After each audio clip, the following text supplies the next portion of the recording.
Assalamualaikum warahmatullahi wabarakatuh. Bertemu lagi dengan saya Nadila Rahma Putri di video Asyik Belajar Geografi. Pada bab kali ini kita akan mempelajari tentang litosfer.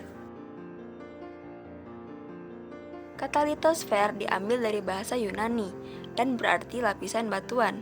Litosfer adalah lapisan kerak bumi yang paling luar yang terdiri dari batuan. Lapisan bumi terdiri dari inti bumi atau barisfer, selubung atau astenosfer, kerak bumi atau litosfer. Di litosfer terdiri dari lapisan-lapisan.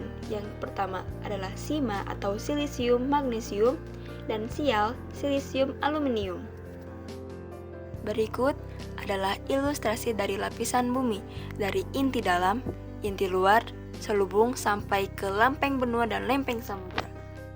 Menurut teori Gondwana, benua hanya terdapat dua. Yang pertama, benua Laurasia dan benua Gondwana. Namun terdapat lempeng yang bergerak sehingga lempeng terpisah-pisah hingga menjadi kondisi benua sekarang ini. Pergerakan lempeng tersebut akan terus berlangsung, tidak akan pernah berhenti. Jika kita perhatikan pada peta tersebut terdapat bayang-bayang hitam. Itu adalah kondisi benua pada saat ini. Dan yang berwarna oranye adalah prediksi kondisi benua yang akan mendatang.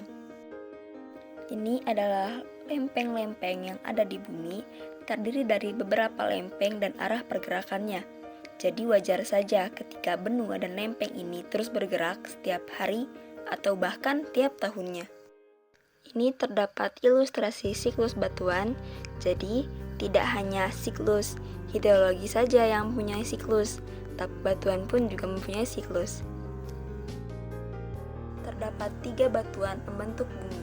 Yang pertama batuan beku, yang kedua batuan sedimen, dan yang ketiga batuan metamorf. Yang pertama batuan baku dalam. Batuan beku ini yang terbentuk di bawah permukaan bumi dekat dengan astenosfer. Contohnya granit. Yang kedua batuan beku korot. Batuan ini terbentuk di celah kerak bumi sebelum magma sampai ke permukaan, contohnya batuan gabbro. Yang ketiga, batuan beku luar, batuan yang terbentuk di permukaan bumi.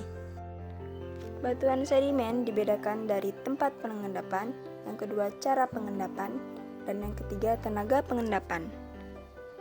Yang pertama, batuan sedimen berdasarkan tempat pengendapannya. Teristis terdapat di daratan, marin pengendapannya terdapat di laut, limnis di danau, fluvial di sungai, dan glasial di salju. Yang kedua, berdasarkan cara pengendapannya. Ada batuan sedimen klastik diendapkan secara mekanik tanpa mengubah susunan kimianya. Yang kedua, batuan sedimen kimiawi diendapkan secara kimia dan terjadi perubahan susunan kimianya. Dan yang terakhir, batuan sedimen organik diendapkan melalui kegiatan organik. Yang ketiga, berdasarkan tenaga pengendapan. Ada batuan sedimen akuatis oleh air sungai, danau, dan air hujan. Batuan sedimen aeolis oleh angin. Dan batuan sedimen glasial oleh gletser atau es. Contoh batuan sedimen ada breksi, konglomerat, batu pasir, batu lanau, dan batu lempung. Semuanya dibedakan menurut ukuran dan bentuk butir. Yang terakhir, batuan metamorf. Ada metamorf kontak, berubah karena pengaruh suhu yang tinggi, contohnya marmer.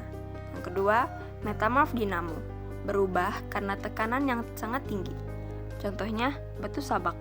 Yang ketiga, metamorf pneumatolitik, berubah karena pengaruh suhu dan tekanan yang tinggi.